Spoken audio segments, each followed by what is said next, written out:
세례받을 거예요. 여러분도 어릴 때 다 잘 모르지만 세례받았습니다. 세례는 하나님께서 너는 내 백성이다 하고 물을 통해서 도장을 찍어주는 것과 똑같아요. 물은 예수님의 피를 나타내요. 죄인들을 다 용서해 주시고 성령님의 물로서 또 우리를 깨끗게 해 주십니다. 요셉 이야기 들었죠? 요셉은 무엇으로 팔려갔죠? 이집트에 무엇으로? 종으로 팔려갔죠. 너무 화도 났고 힘들었겠죠. 근데 나중에는 뭐가 됐어요? 이집트 총리가 뭐죠? 어떤 일을 하는 사람? 왕다음으로 높은 사람 큰 일을 했어요. 근데 형들이 이집트에 내려왔죠. 왜 내려왔었죠? 곡식을 살아왔죠. 근데 나중에 내가 요셉입니다 이렇게 하니까 형들이 요셉아 반갑다 이렇게 했어요. 어떻게? 아무 말도 못했지. 왜요? 무서워서. 요셉이 날 죽이더냐 보다. 근데 요셉이 뭐라 그랬죠? 걱정하지 말라고. 형들은 나를 팔았지만은 하나님은 용서하고 하나님은 나를 이곳으로 보냈다고. 그렇죠. 형들이 요셉을 판 것도 맞는데, 근데 그보다 더 중요한 거는 하나님이 하신 일이에요. 하나님이 요셉을 보내가지고 나중에 요셉 가족이 굶지 않고 다 살도록 했어요. 요셉 가족뿐만 아니라 이집트에 있는 모든 사람도 굶지 않고 살게 했어요. 자, 용서라고 이야기했죠. 우리도 다른 사람이 나한테 힘든 일을 할 때 화도 나고 이러는데요. 그런데 하나님이 나중에는 우리가 힘들고 하지만 나중에는 힘든 걸 다 없애주고 우리가 요셉이 총리가 되듯이 하나님께서 우리를 높여줘요. 그래가지고 우리가 무슨 일을 할 수 있는가? 다른 사람을 살려주는 일을 할 수 있어요. 더 좋은 일을 해줄 수 있어요. 그러니까 앞으로 여러분들이 힘든 일을 생길 때 화만 내지 말고 하나님 쟤한테 왜 이런 힘든 일이 일어났습니까? 하고 하나님께 기도하세요. 그러면 하나님께서 나는 너를 거기 보냈다. 학교에서도 힘든 일이 있으면 하나님께서 나는 너를 거기에 보냈다 하고 이야기할 거예요. 요셉도 기도하면서 그것을 깨달았어요. 여러분은 다 예수님 제자예요. 어릴 때 아이니처럼 다 세례받았고 하나님 백성이에요. 예수님의 제자니까 어디 가든지 보내준 거예요. 그 다음에 여러분의 집에도 하나님이 보내준 거예요. 동생이나 언니 오빠가 힘들게 할 때 왜 이렇게 힘들게 할까 생각만 하지 말고 하나님 왜 이렇게 힘들게 할까요? 기도하세요. 그러면 하나님이 나를 우리 집에 보냈다는 걸 알게 될 거예요. 하나님이 보냈으니까 서로를 살려주고 서로를 도와주는 일을 하도록 불러주세요. 어디 가든지 여러분은 예수님 제자니까 힘든 일이 있어도 여러분들 때문에 사람들한테 좋은 걸 줄 거예요. 사람들이 굶주린 사람이 있는 곳에 여러분이 나중에 일을 해가지고 사람들에게 먹을 걸 줄 것이고 많이 슬퍼하고 울고 있는 사람들에게 여러분은 위로해주고 기쁨을 줄 거예요. 여러분도 예수님께서 이 세상에 보내주신 훌륭한 사람들이에요. 요셉처럼 왕담으로 높은 사람이 되지 않더라도 어디 있든지 하나님께서 여러분에게 여러분을 보내신 거예요. 계속해서 말씀 들읍시다. 네.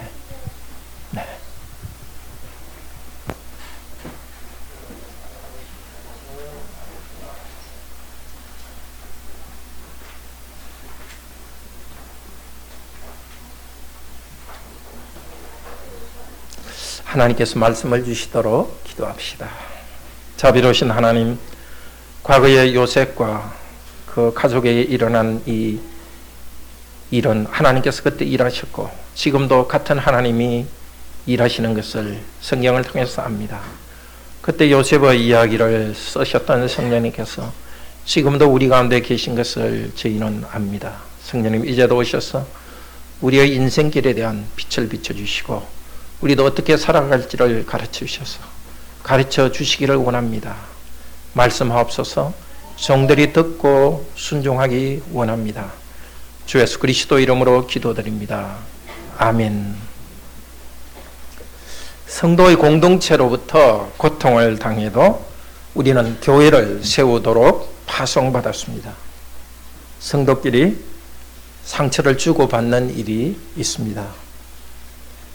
하나님을 믿는데도 가족끼리 고통을 주고받을 수도 있습니다. 거의 죽을 듯한 힘든 그런 느낌 있는 고통을 당했다 칩시다. 용서하기가 힘듭니다. 그러나 그 가운데서도 하나님이 일하셨다는 것을 알 때는 용서하지 않을 수 없습니다. 그 고통의 현장이지만 하나님께서 나를 그곳으로 보내셨다는 그 목적, 그것을 우리는 깨달아갑니다. 요셉이 그랬습니다. 하나님께서는 요셉에게 일어난 일, 그것을 통해서 고통의 목적을 우리에게도 깨닫게 해 주십니다. 오늘 45장은 그 요셉의 형들이 양식을 사기 위해서 이집트를 방문했던 두 번째 방문 이야기입니다. 43장부터 시작된 마지막 부분 이야기입니다. 참 아름다운 장면입니다. 형들에게 버림받았었습니다. 분노가 있었습니다. 그러나 하나님께서는 이집트에서 가장 높은 공무원으로 삼아주셨습니다. 그의 분노를 없애주시고 형들을 향한 사랑의 마음을 주셨습니다. 무엇보다도 하나님이 나를 파송하셨다는 직분자 의식을 주셨습니다. 요셉은 더 이상 마음을 억제하지 못하고 울었습니다. 1절에서 말합니다. 앞쪽에서 형들이 처음 왔을 때도 요셉은 울었습니다. 그렇지만 몰래 울었고 자기 마음을 억제했습니다. 그때 요셉은 자기 형들을 일부러 힘들게 했습니다. 형들이 힘든 가운데서 회개하도록 하기 위해서입니다. 그런데 이번에는 마음을 억제하지 못하고 울었습니다. 감정 때문이 아닙니다. 형들이 변화됐기 때문입니다. 읽지 않았지만 44장 뒷부분에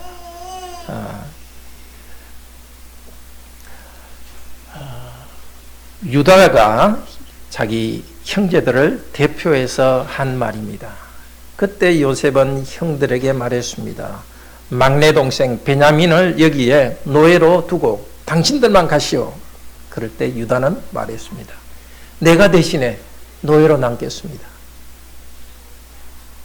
내 동생 한 명, 요셉이죠. 한 명도 이미 죽었고 이제 이 막내 동생까지 여기에 노예로 있는다면 우리 아버지는 슬픈 가운데 죽을 것입니다. 내가 노예로 여기 있겠습니다. 그러면서 형들은 자기들이 전에 요셉을 판 일에 대해서 깊은 회개를 합니다. 아버지에게 큰 충격을 준 것을 회개합니다. 자, 형들이 이렇게 회개하도록 하기 위해서 요셉은 지금까지 자기 신분을 숨겼습니다. 형들에게 또 동생에게 사랑의 마음을 표현하고 싶은 것을 억지로 참았습니다. 이제 때가 되었습니다. 그래서 말합니다. 내가 바로 요셉입니다. 나의 아버지가 진짜 살아계십니까? 형들은 큰일이다. 사형당하는 것 아닐까? 걱정이 들어서 말문을 잃었습니다.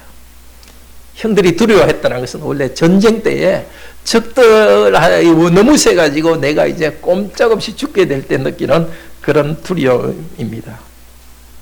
그때 요셉은 말합니다. 나한테 딱 가까이 오십시오. 형들의 마음을 어루만집니다. 다시 말합니다. 제가 요셉입니다. 여러분이 팔았던. 정말 우리들도 이런 모습 본받아야 되겠습니다. 사람들이 우리에게 악한 일을 한 경우가 있습니다. 그렇지만 자기들이 잘못을 깨닫고 정말 어쩔 줄 몰라 할 때 가혹하게 대해서 안 되겠습니다. 오히려 가까이 오십시오 하면서 부드럽게 안아야 되겠습니다. 이제 요셉은 형들에게 자기의 과거에 대해서 말합니다. 과거의 삶을 어떻게 보아야 될지. 당신들은 나를 팔았지만 하나님은 우리 가족 전체를 살리시기 위해서 나를 보내셨습니다. 근데 자세히 보시면 오늘 전체 15절 전체에서 말하는 사람은 딱 한 사람입니다. 요셉만 말하고 있습니다. 오늘 우리도 요셉이 하는 말을 잘 듣고 삶에 대해서 배웁시다. 우리의 과거에 대해서 어떻게 생각해야 되는지, 우리의 미래에 대해서 어떻게 생각해야 될지 배웁시다. 형님들 통탄하지 마십시오. 화내지 마십시오. 형들이 그렇게 괴로워하고 있는 것을 알았습니다. 형들은 자기 과거에 했던 일을 생각하면서 자기들에게 대해서 무지무지 분노했습니다. 우리도 큰 실수를 하면은 그때는 몰랐다가 나중에 깨닫게 되면 막 도대체 내가 왜 이랬냐 하면서 막 자기에 대해서 화가 나지 않았습니까? 그들은 심한 죄책감과 고통 가운데 있었습니다. 형님들, 내가 얼마나 고생했는지 하나하나 이야기해 볼까요? 어쩜 그럴 수가 있겠습니까? 따지지 않았습니다. 잘못을 깨닫고 고통하고 있는 사람을 위로해 줍니다. 이렇게 좀 넓은 마음을 가집시다. 우리가 우리에게 죄를 지은 사람들을 우리도 용서해 줍시다. 그들이 잘못 때문에 괴로워하고 있다는 것은 이미 자기 벌을 받았기 때문입니다. 근데 요셉에게는 형제들을 향한 우애보다도 더 중요한 것이 있습니다. 하나님이 그에게 하신 일을 지금 알고 있습니다. 자, 당신들은 이곳에 나를 받은 것이 사실입니다. 그렇지만 하나님께서 나를 이곳에 보냈습니다. 당신들의 생명을 구하려고 보냈습니다. 노예로 팔려온 지 20년 동안의 긴 고통의 훈련 가운데서 깨달은 사실입니다. 내 젊은 인생이 이렇게 노예로 끝나구나 한탄할 때가 있었습니다. 나중에 하나님 은혜로 총리가 되었을 때입니다. 생활이 안정되었을 때 첫 아들을 낳았습니다. 이름을 므낫세라 지었습니다. 므낫세는 잊어버린다는 뜻입니다. 이제 우리 집 나 다 잊어버린다. 그 고통의 세월 다 잊어버린다. 생각도 하기 싫다. 두 번째 아들을 낳았을 때는 에프라임, 번성한다는 뜻입니다. 나는 이제 아버지 집과 그 형들과 관계없어. 나는 이곳에서 나는 번성할 거야.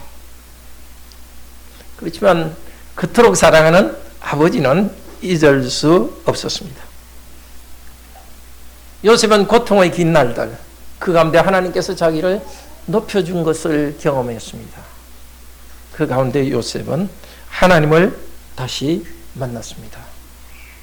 형들이 아니라 하나님이 어떤 일을 하셨는가를 깨달았습니다. 형들이 자기를 팔아넘긴 일 사실입니다. 하나님께서는 그것을 사용하셔서 하나님의 계획을 이루셨다는 것을 알았습니다. 가족의 생명을 보호하기 위해서 파송했다는 것을 알았습니다.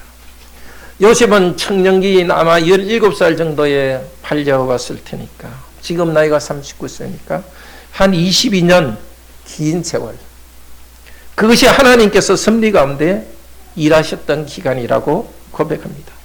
형님들, 흉년이 지나갔지만 아직 5년 남았습니다. 많은 사람이 굶어 죽을 것입니다. 7절에서 다시 반복해서 말합니다. 하나님이 당신들 앞에서 나를 보냈습니다. 그 이유는 당신들의 후손이 이 땅에서 살아남아서 번성하기 위해서입니다. 많이 생존하도록 하기 위해서입니다. 요셉은 여기서 고백하고 있습니다. 하나님께서 아브라함에게 약속하신 것, 자기 할아버지 아브라함, 자기 아버지 야곱에게 요셉은 자기 어떻게 되죠? 할아버지가 아니라 증조 할아버지 아브라함, 할아버지 이삭, 아버지 야곱에게 약속하신 것을 기억했습니다. 네가 땅에서 너희들이 하나님 백성으로서 생육하고 번성할 것이다. 자손이 많아질 것이다. 이 약속을 이루기 위해서 자기를 이집트의 통치자로 삼으셨다고 고백합니다. 8절에서 하나님께서 나를 땅의 통치자로 삼으셨다. 이것은 바로 앞쪽에서 나오는 당신들의 후손을 세상에 두시려고, 그것과 똑같은 말입니다. 그렇습니다. 나를 이 땅의 통치자로 두셨습니다. 무엇을 위해서?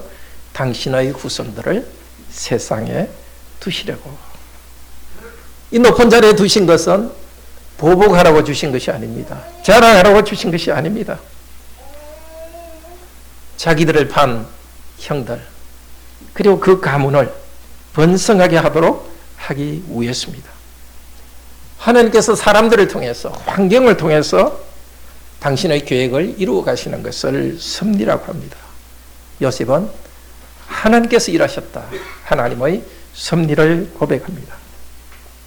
이제 요셉은 나중에 창세기 50장에 가서도 같은 고백을 합니다. 형들이 이제 자기 아버지가 돌아가시고 난 다음에 형들은 이제 요셉이 우리를 죽이지 않을까 걱정하며 찾아왔습니다. 그때 말합니다. 두려워하지 마십시오. 내가 하나님을 대신하겠습니까? 당신들은 나를 해하려 하였지만 하나님은 그것을 바꾸사 오늘같이 많은 백성의 생명을 구하려 하셨나니. 하나님의 다스림을 인정하고 순종합니다. 형들은 요셉을 죽이려고 의도했습니다. 그러나 하나님께서는 그것을 선으로 받았고 의롭게 선으로 바꾸시고 유익에 되도록 의도하셨습니다. 선한 일이 무엇입니까? 요셉이 그렇게 출세하는 것? 그것은 목적이 아닙니다. 단순히 수단입니다. 하나님이 원하셨던 수단은 하나님의 백성을 살리는 일입니다. 하나님의 백성이 이 땅에서 더 많아지고 번성하는 일입니다. 요셉은 성격이 좋아가지고 형들을 부드럽게 대한 것이 아닙니다. 하나님께서 요셉에게 특별한 은혜를 주셨기 때문입니다. 요셉이 지나갔던 그런 어둠의 골짜기, 죽음의 골짜기를 하나님께서는 푸른 초장, 쉴만한 물가로 삼아 주셨습니다. 요셉의 하나님이 위대합니다. 요셉의 하나님이 은혜롭습니다. 그래서 요셉은 하나님의 백성들을 번성하게 하는 이 위대한 사명을 위해서 형들에게 은혜를 베푸고 사랑했습니다. 여러분은 지금 어디에 있습니까? 성도들이 나에게 했던 나쁜 일 때문에 어려움을 당하고 있습니까? 남편과 아내가 나에게 잘못한 것 때문에 내가 종처럼 일하고 있다고 생각합니까? 아니면 부모님이 여러분에게 잘못한 과거의 일 때문에 마치 감옥에 갇힌 것처럼 답답한 인생을 살고 있다고 생각합니까? 아니면 내 아들 때문에 답답해서 감옥에 갇혔듯이 힘든 생활을 하고 있다고 생각합니까? 아니면 다른 교인이 한 일 때문에, 아니면 목사가 한 일 때문에 고통을 겪고 있습니까?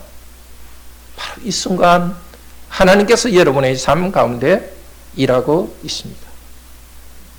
하나님께서는 여러분 한 명 한 명을 사랑하셔서 그분의 아들 독생자 예수 그리스도를 십자가의 희생 제물로 드렸습니다.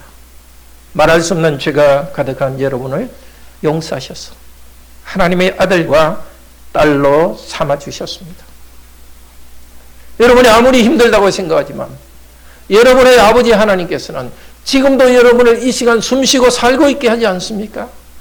죽겠다고 말하지만 그러나 여러분은 지금 살아있지 않습니까? 이 어려운 가운데서 하나님이 일하시고 있습니다. 하나님의 교회와 나라를 세울 직분자로서 훈련시키고 있습니다. 고통 가운데 있는 여러분이 바로 여러분의 가정을 일으킬 직분자입니다. 여러분은 어디에 있습니까? 그 고통의 날이 지나고 이제 안정된 삶을 살고 있습니까? 남들이 부러워하는 그런 상태에 있습니까? 자랑하며 교만해지지 맙시다.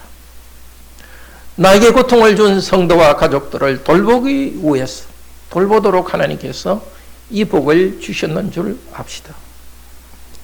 나만이 아니라 그리스도의 교회와 성도들, 우리 가정이 함께 번성하도록 섬기라고 그런 직분자로 여러분을 불러주셨습니다. 하나님이 주신 직분이 우리 감정을 지배해야 됩니다. 느낌 따라서 내 사명도 모르고 이리저리 다니서는 안 됩니다. 군인이 보초를 서다가 자기 기분을 따라서 왔다 갔다 하면 안 됩니다. 싫든 좋든 간에 군인들은 발이 가려워도 추워도 더워도 그 자리에서 보초를 서야 됩니다. 우리도 하나님께 주신 이 자리에서, 직분의 자리에서 떠나지 않아야 되겠습니다. 요셉은 이렇게 자기와 자기 가문의 과거를 바라봅니다. 하나님이 함께 하셨고 그 불행 가운데 하나님께서 일하셔서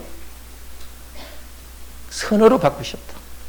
요셉 자기는 고통과 영광의 시기가 바로 하나님께서 사명자로 파송했다고 고백했습니다.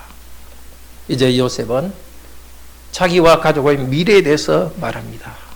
9절부터 말합니다. 서둘러 아버지와 함께 내려오십시오. 내가 여러분을 부양하겠습니다. 이제 아버지께 가서 이야기하십시오. 아버지, 하나님께서 나를 이 땅의 주인으로 세웠습니다. 어서 오십시오. 망설이지 마십시오. 나와 가까이 이 비옥한 고센 땅에 있으십시오. 제가 아버지를 경제적으로 부양하겠습니다. 아버지뿐만이 아니라 형제들도 가족들도 부양하겠습니다. 하나님의 백성들을 먹여 살리겠다고 합니다. 11절 끝에는 이렇게 말합니다. 아버지와 아버지의 가족과 아버지에 속한 모든 것이 부족함이 없도록 하겠나이다.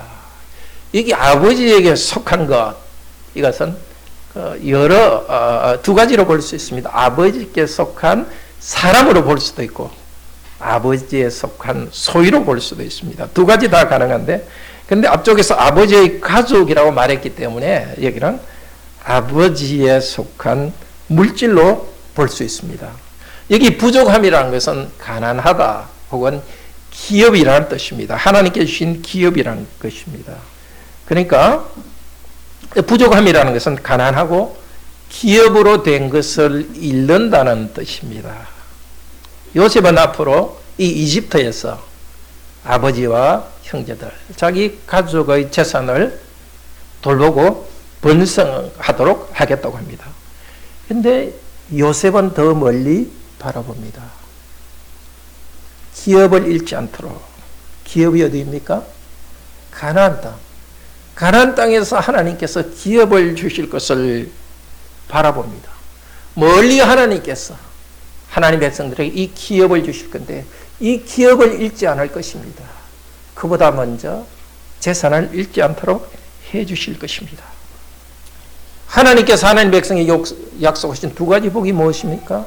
자손이 번성하는 것이고 물질과 특별히 땅을 주겠다는 것입니다. 요셉은 자기가 하나님의 뜻을 이루는, 하나님의 언약을 약속을 이루는 사명자라는 것을 알았습니다. 요셉이 형들을 향한 친절, 부모님을 향한 효도는 개인적인 것이 아니었습니다. 물론 형제들 사랑해야 되고 부모님 효도하는 것 당연한 일입니다. 그러나 그것은 불신자도 하는 것입니다. 오늘 요셉이 하는 일에는 그 이상의 것이 있습니다.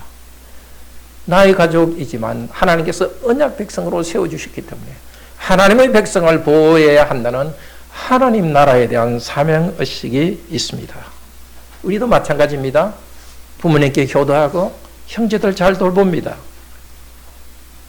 그보다 그렇게 하는 것의 중심에는 내 부모님, 내 형제가 하나님 나라의 백성이기 때문에 하나님 나라의 백성을 보호하고 번성하도록 해야 될 책임이 있습니다. 마찬가지로 성도들을 보호할 돌볼 책임이 있습니다. 우리 가족도 성도도 이 땅에서 안정되고 경제적으로 번성할 수 있도록 우리는 서로 도와야 되겠습니다. 요셉은 아버지에게 전할 말을 한 다음에 재촉합니다. 내가 여기서 누리는 영광 보셨지 않습니까? 아버지를 이곳으로 데려오십시오. 계속 강조하고 있습니다. 내가 이렇게 명예와 권력을 누리는 것은 제 자신을 위한 것이 아닙니다. 그것은 우리 가족을 부양하고 하나님의 언약 백성을 보호하기 위한 것입니다. 이렇게 말한 다음에 앞으로의 5년, 앞으로의 5년을 넘어서 앞으로의 계획을 다 말했습니다. 가족을 다 이민오라고 말했습니다. 자비롭게 이야기했습니다. 형제들의 말을 형제들 위로해 주었습니다. 자, 과거를 바로 설명해 주고 하나님의 섭리에서 설명해 줬고 앞으로 하나님이 원하시는 것을 말했습니다. 그제야 14절 15절에서 웁니다. 얼마나 부둥켜 안고 울고 싶었겠습니까? 특별히 자기 동생과 부둥켜 안고 울고 싶었겠습니까? 그러나 그 감정을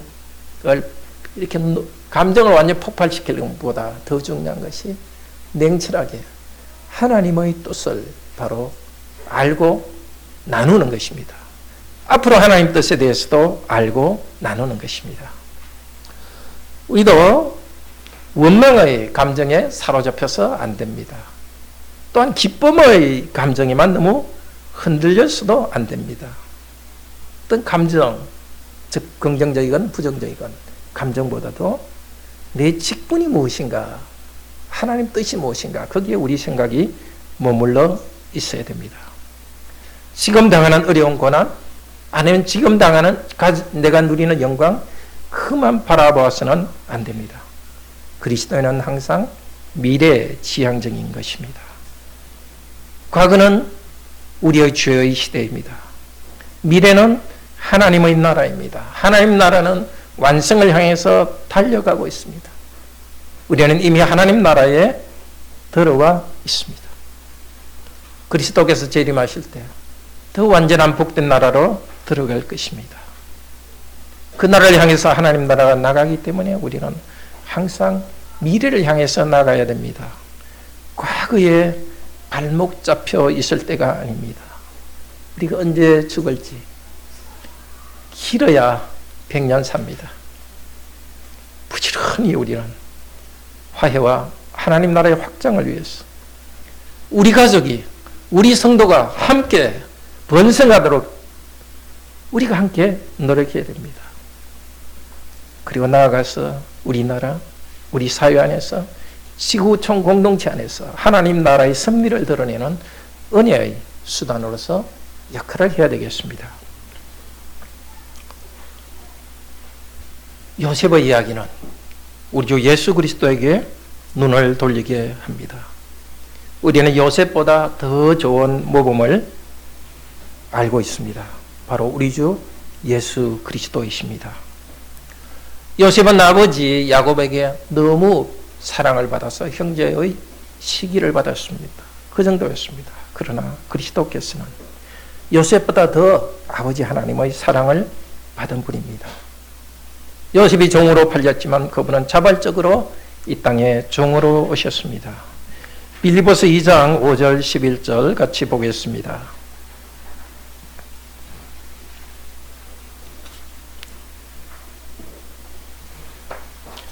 너희 안에 이 마음을 품으라. 곧 그리스도 예수의 마음이니 그는 근본 하나님의 본체시나 하나님과 동등됨을 취할 것으로 여기지 아니하시고 오히려 자기를 비워 종의 형체를 가지사 사람들과 같이 되셨고 사람의 모양으로 나타나사 자기를 낮추시고 죽기까지 복종하셨으니 곧 십자가에 죽으심이라. 이러므로 하나님이 그를 지극히 높여 모든 이름 위에 뛰어난 이름을 주사 하늘에 있는 자들과 땅에 있는 자들과 땅 아래에 있는 자들로 모든 무릎을 예수의 이름에 꿇게 하시고 모든 입으로 예수를 그리스도라 예수 그리스도를 주라 시인하여 하나님 아버지께 영광을 돌리게 하셨느니라. 그분은 종이 되셨습니다. 우리를 위해서 팔려서 십자가에서 죽으셨습니다. 어쩔 수 없이 종이 되고 죽으신 것이 아닙니다. 자발적으로 복종하셨습니다. 하나님은 그래서 그분을 높이셨습니다. 예수 그리스도 이름을 믿게 하셨고 그리스도 이름을 믿는 자마다 영생을 얻게 하셨습니다. 이 영생을 얻은 자들은 예수 그리스도를 높이고 영광스럽게 합니다. 그리스도는 이 땅에서 영혼까지 이어지는 영원한 생명을 우리에게 주셨습니다. 영생이란 긴 생명이 아니라 그리스도와 함께 그리스도의 생명, 땅에서 경험할 수 없는 그리스도와의 관계에서 오는 그런 생명입니다. 이 땅에서 먹고 살도록 먹고 마시는 문제도 해결해 주고 있습니다. 영원한 기업을 준비해 두고 있습니다. 새하늘과 새 땅을 살게 하셨습니다. 사도행전 6장 7절은 이렇게 말합니다. 말씀이 흥왕하고 제자의 수가 많아졌다. 이 말씀이 흥왕하다는 것이 생육이고 제자의 수가 많아졌다는 것이 번성하다는 뜻입니다. 하나님께서 요셉을 통해서 야곱 가문 하나님의 백성을 생육하고 번성하게 하셨습니다. 그 생육과 번성은 말씀이 생육하는 것, 말씀이 자라는 것으로 교회 안에 이루어지고 있습니다. 예수 그리스도의 십자가 죽음의 그리고 부활의 이 말씀을 선포하고 믿을 때에 많은 사람들이 우리가 진정으로 믿을 때에 우리의 믿음을 또 우리의 복음을 사람들과 나눌 때 더 많은 사람들이 교회로 들어옵니다. 제자들의 수가 많아집니다. 아브라함에게 하신 언약의 축복, 요셉이 이룬 번성의 축복은 바로 교회를 통해서 이루어지고 있습니다. 그리스도의 복음을 듣고 믿는 그리스도인들이 이 땅에서 번성하게 하십니다. 그리스도의 복음을 듣고 믿는 우리의 가정이 이 땅에서 번성하게 하십니다. 이 일을 위해서 하나님께서는 그분의 아드님을 세상에 보냈습니다. 요셉을 이집트로 보내신 하나님께서는 그분의 아드님을 세상에 보내셨습니다. 십자가 부활의 일을 이루시고 이제 그분의 몸은 하늘에서 계십니다. 하늘에 계시면서 약속하셨습니다. 내가 세상 끝날까지 너희와 항상 함께 있으리라. 하늘로 가시면서 약속하셨습니다. 어떻게 우리와 함께 계십니까? 성령님을 다시 보내주셨습니다. 아버지 하나님으로부터 성령님을 받아서 예수 그리스도께서는 성령님을 보내주셨습니다. 말씀이 전파되는 것보다 그리스도를 받아들이는 곳마다 성령께서 우리와 같이 함께 하십니다. 믿음의 가정 교회가 번성하도록 이끄십니다. 예수님께서는 우리도 제자로 세상에 파송하십니다. 요한복음 17장에서 말씀하십니다. 아버지께서 나를 보내신 것 같이 나도 너희를 세상에 보냈다. 예수님이 파송받았듯이 우리도 세상에 파송받았습니다. 예수님께서는 우리를 안아주십니다. 요셉이 안아준 것보다도 더 안아주십니다. 요셉이 형제들과 울었지만 우리가 울어야 하는데 십자가에 달려 죽으시고 부활하신 그리스도께서는 우리의 목을 안고 우십니다. 우리에게 원한을 품지 않고 말씀하십니다. 나를 내게 보낸 이는 하나님이시다. 나는 너무 죄인이라서 예수님이 나를 끊어낼 수 없을 거야. 나는 결코 그런 복을 받을 수 없어. 그렇지 않습니다. 예수 그리스도의 이름을 믿는 자에게는 누구든지 구원을 받습니다. 우리의 선행 때문이 아니다. 그리스도 그분의 일 때문에 오직 믿음으로 이것을 받읍시다. 마음의 경계를 푸시고 두려워하는 마음을 버리시고 죄책감에서 벗어납시다. 나를 죽일까? 내가 죄인이니까 신이 나를 벌할까? 두려워하지 마십시오. 신이신 그분은 우리를 사랑하셔서 우리 대신해서 죽으시기까지 사랑을 보여주셨습니다. 그분의 우리를 사랑하고 안을 때 그분 안에 안깁시다. 우리 모든 죄의 짐을 십자가에 맡기도록 합시다. 그런데 이제 우리 차례입니다. 우리를 용서하시고 안아주신 예수 그리스도. 이제 우리도 예수님처럼 파송되었으니 우리도 죄인들을 안아주고 용서할 때입니다. 에베소서 4장 31절 32절은 말합니다. 너희는 모든 악독과 노함과 분냉과 떠드는 것과 비방하는 것 모든 것을 악의와 함께 버리고 서로 친절하게 하며 불쌍히 여기며 서로 용서하기를 하나님이 그리스도 안에서 너희를 용서하심과 같이 하라. 사랑하는 성도 여러분, 이집트로 팔려온 요셉, 그는 하나님께서 자기를 파송하신 직분자인 것을 알았습니다. 하나님께서 백성에게 약속하신 자손 번성과 물질과 땅을 주시는 복을 이루는 직분자인 것을 알았습니다. 자기의 명예와 부를 사용하여서 가족을 부양해야 된다는 것을 알았습니다. 그래서 형들을 용서했습니다. 같은 하나님께서 지금도 우리를 다스리고 섭리하십니다. 고생하고 오해받는 일이 있다 할지라도 하나님께서 우리를 주관하십니다. 그리고 고통받는 우리, 죄인인 우리를 위해서 예수께서 오셨습니다. 용서해 주시고 새 사람 삼으셨습니다. 예수님의 제자로서 세상에 파송해 주셨습니다. 하나님의 은혜로 우리 가정을 세우도록, 부모로서 섬기도록 파송해 주셨습니다. 우리의 직장도 하나님께서 파송한 곳입니다. 이 직분을 다하기 위해서 노예처럼 취급받는다는 느낌이 들어도 하나님께서 그 가운데 일하십니다. 인정받지 못해도 하나님께서 일하십니다. 일이 너무 잘 되고 잘 풀려가도 우리의 잘함 때문이 아니라 하나님께서 일하십니다. 이 하나님을 만나고 고백하시기를 바랍니다. 우리 다 같이 하나님을 찬양합시다.